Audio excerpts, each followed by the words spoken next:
الله خالق كل شيء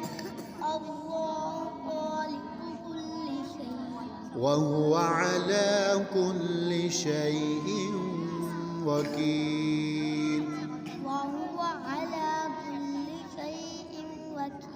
له مقاليد السماوات والأرض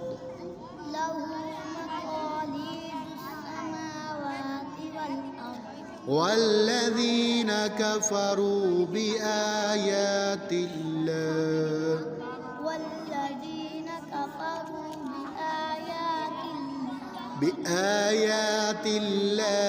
أولئك هم الخاسرون